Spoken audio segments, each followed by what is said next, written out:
Listen, I'm fed up with the losing, and I'm fed up and I'm frustrated, and it's been a tough 5 years with where things have went. It's definitely worn on me. Jack Eichel made those statements about a month ago, airing his frustrations with the current state of the Buffalo Sabres franchise, and you really can't blame him, as after 5 seasons with the Sabres, Eichel has yet to play a playoff game. Even this year with the new 24-team format, they still missed out, which has to sting even more, especially since they started out the year so hot the last couple seasons. Now, someone in the Sabres organization must have had the same feelings as Eichel, as a couple weeks after these statements, they actually fired their general manager, Jason Botterill. So all this has led to a bunch of rumors that Eichel wants out of Buffalo, so today I thought it'd be fun to see what it would cost every single NHL team to trade for him in NHL 20, assuming he did demand a trade. As you can see in-game, he's a very good player, 22 years old, 91 overall, first line forward, highly potential. He was drafted second overall, obviously, in 2015 behind Connor McDavid, which I think he's still a little bit salty about. The then GM making comments, which essentially sounded like a girlfriend saying how she settled for a boyfriend. Extremely excited about Connor, certainly, because he plays in Erie.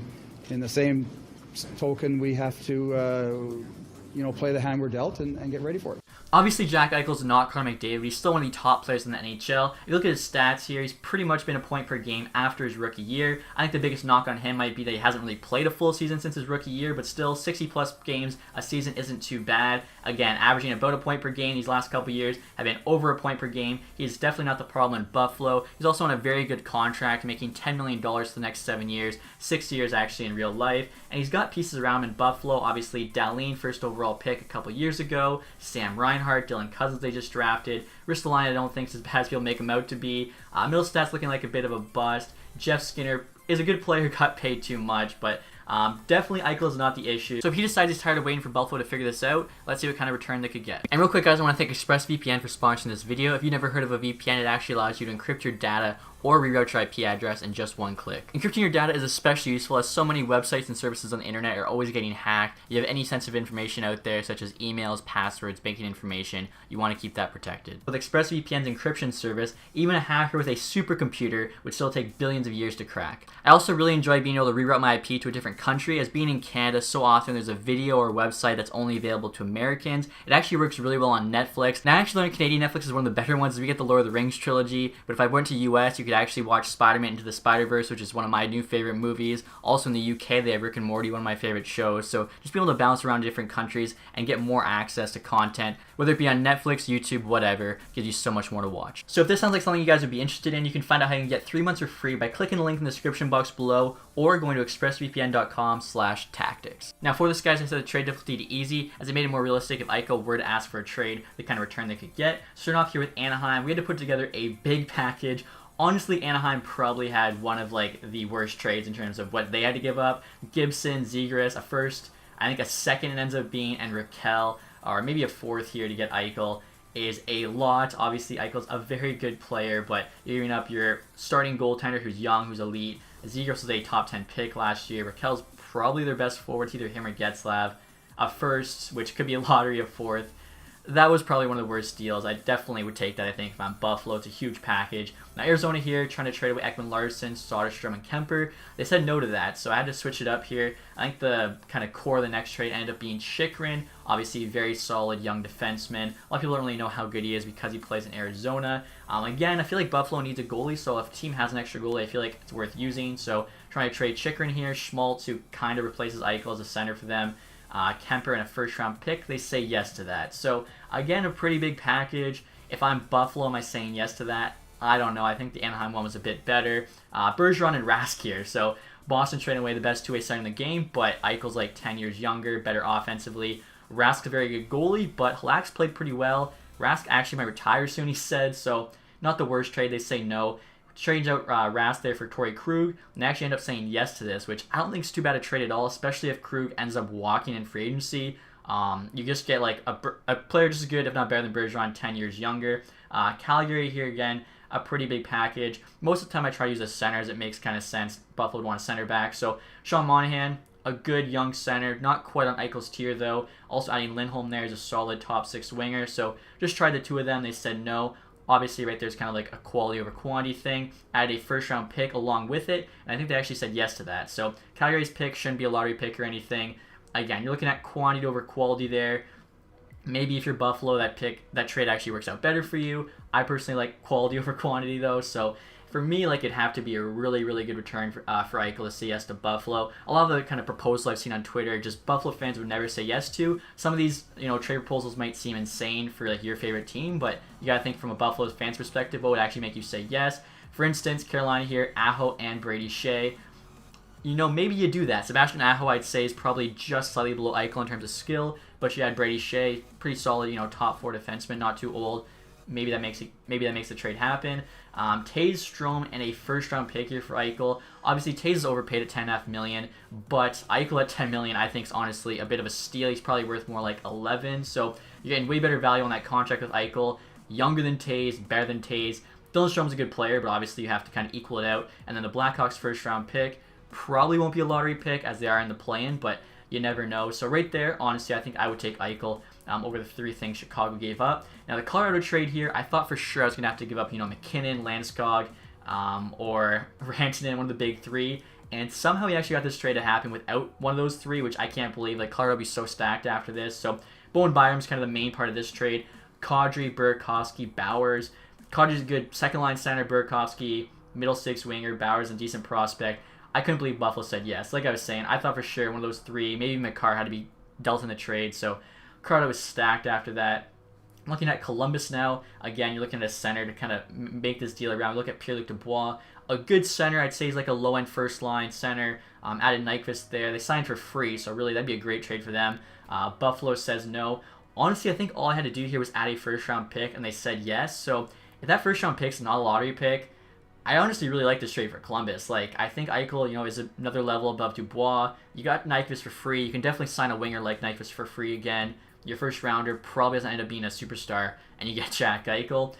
Dallas here, for some reason, I had to give up way more than I expected. I figured we could basically do a 1-for-1 with Sagan, maybe a slight addition. I forget who I was trying to add originally. I think it might have been Harley, who they just drafted, but it wasn't working out, so I had to add a first rounder, a 4th rounder, a Hintz. Still said no, so then I think I traded the 4th for a 2nd, and they finally said yes, but I mean, that's the Stars' first and second line center, plus a first rounder for Eichel. Seemed a bit too much for me. Detroit here, I'm actually really liking this. We got a steal of a deal. So originally I offered Zadina here in a first round pick. This is the 2020 first rounder, so obviously best odds to get Lafreniere. But if you look at it mathematically, 80% chance it's not going to be Lafreniere. And I feel like if it's not Lafreniere, I'm willing to give it up to get Eichel, especially if it only costs us Zadina and Rasmussen. With that, again, you're giving up, a good player from the first rounder, Zadina and Rasmussen, but you're getting a sure thing in Eichel, and I feel like that would really speed up the rebuild. You still have Larkin, Mantha, Bertuzzi. I might do that trade if I'm Detroit. Oilers here, I was trying to make a trade happen with Nuge, Clefbaum, 3 firsts. It wasn't going to work, so I knew I had to go up either McDavid or Draisaitl. McDavid would just be super unrealistic, so try and offer them Draisaitl 1-for-1. Somehow they say no. I can't believe I actually had to add here. I feel like Draisaitl is better than Eichel.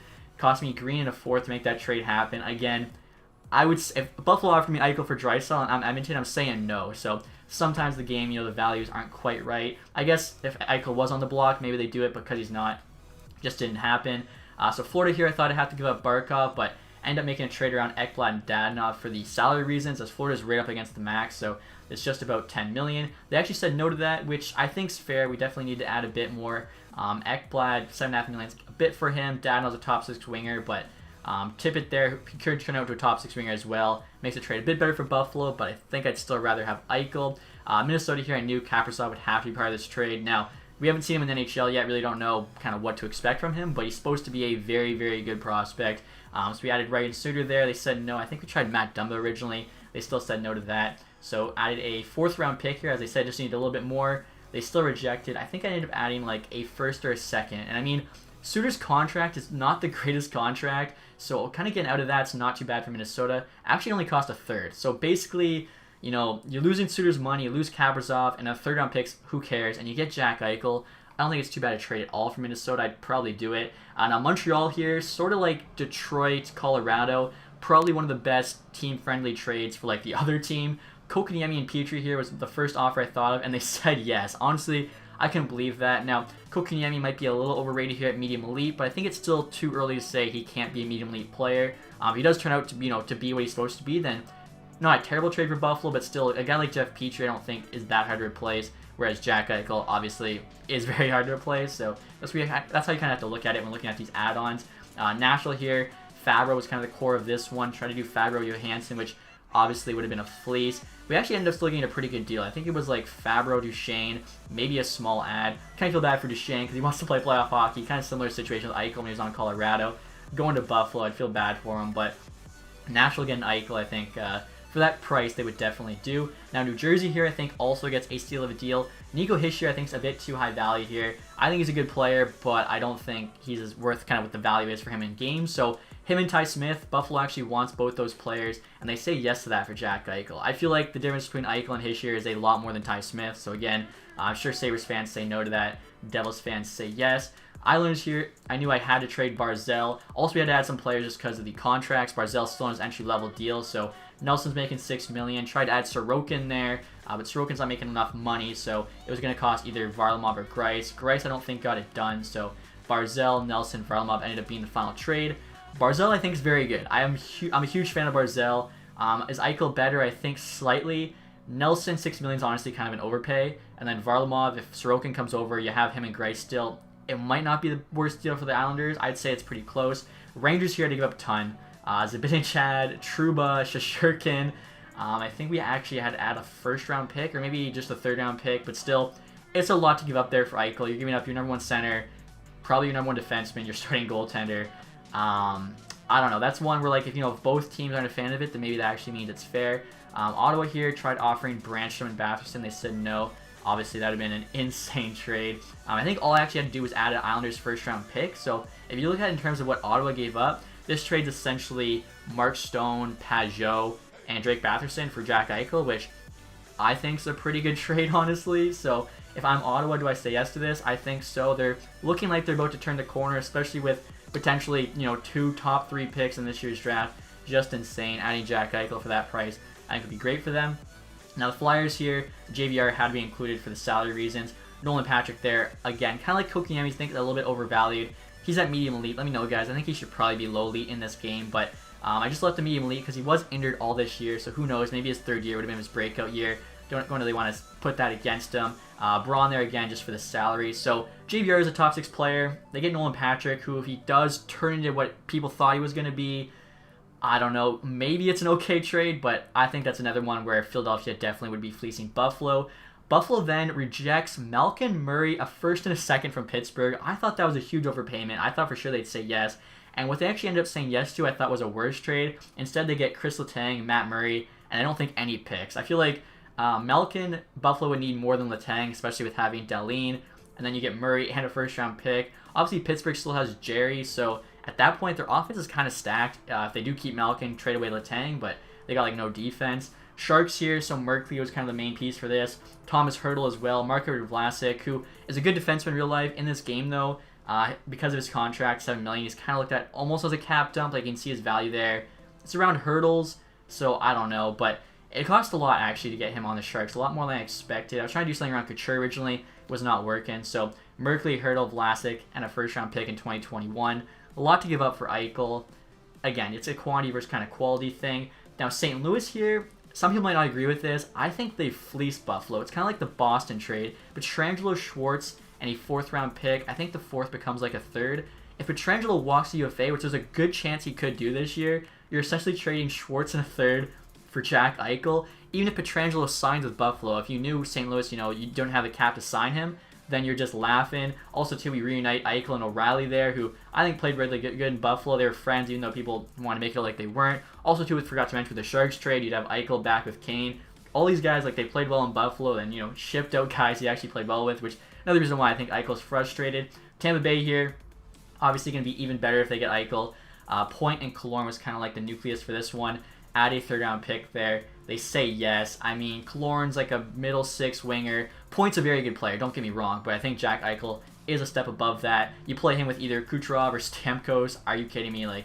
Would just be so deadly. So the Maple Leafs here, I'm sure all Leafs fans want to see. What do you give up? So basically, I wanted to try and do this without trading Matthews, Marner, and Nylander. Matthews, I think, slightly better than Eichel in real life. Even though in this game, I think Eichel's 1 overall higher. I also added Liljegren there to the trade with, I think, a couple 4th-round picks, as well as Tavares. I should have mentioned that. I figured Tavares, being older, it makes more sense to trade him. And so they're with the picks, Liljegren, they want everything, and they actually said yes to that trade. So I think Leafs fans will be pretty happy with that. Matthews, Eichel is a 1-2. It's pretty deadly. Put Marner on one wing, Nylander on the other. So looking at Vancouver now, Besser and Markstrom again. I feel like Buffalo needs a goalie. Vancouver has Demko, a good young goalie. A lot of people are saying they should trade Markstrom at the deadline, get value for him. I didn't agree with that, but you can trade him with Besser to get Jack Eichel. I think it makes a lot of sense. You also got DiPietro, I think, could turn out to be a starter. Definitely good enough to be a backup in this league. And, of course, with Eichel, kind of like Toronto, you got him and Peterson as a 1-2. It's just ridiculous. Looking at Vegas now, Mark Stone, a Leonard, and I forget what else I added there. First round pick, they actually said no to, which kind of surprising. Mark Stone, one of the better two-way players in this game. Leonard going back to Buffalo, he probably wouldn't want to do that. First and a fourth there, they're still saying no. I think it ended up costing a first and a second with Leonard and Stone, maybe a first and a third. Again, there's like 30 trades I guess I made here. It's tough to remember exactly all of them, but I think this would be a good trade for Vegas. I don't know, Buffalo, you're getting a winger instead of a center. Leonard's a good goalie, but he's already been there. I don't know if you'd want to go back. First round pick. Tough to say. And then finally here, this Winnipeg trade, again, a bit of a fleece based on context. So Dustin Byfuglien still has a bunch of value in this game, even though he's not playing. So you can kind of look at this as like the rights to Byfuglien, in which case his value is probably way too high. It should be about half of that, if even half of that, if you're just trading for his rights. Kyle Connor, first round pick, they say yes. So Winnipeg basically just upgraded Connor to Eichel in exchange for a first, because I don't think Byfuglien's going to play for Winnipeg. They have him and Scheifele now, still have Laine, Wheeler, Ehlers. They didn't have Byfuglien this year on D, still made the playoffs, so I think they'd be pretty happy with that trade. And that is all of them, guys. Hopefully you enjoyed this. Let me know in the comment section what you thought about your favorite team's trade. Would you do it or would you not for Jack Eichel? Also, if you're a Buffalo fan, let me know which of these trades you like the best, and if you would do any of them for Jack Eichel. If you say no to the Draisaitl one, I don't know what to say, but that's going to be it, guys. Again, hopefully you enjoyed this. If you did, leave that thumbs up. Thank you guys so much for watching. Have a nice day. Goodbye.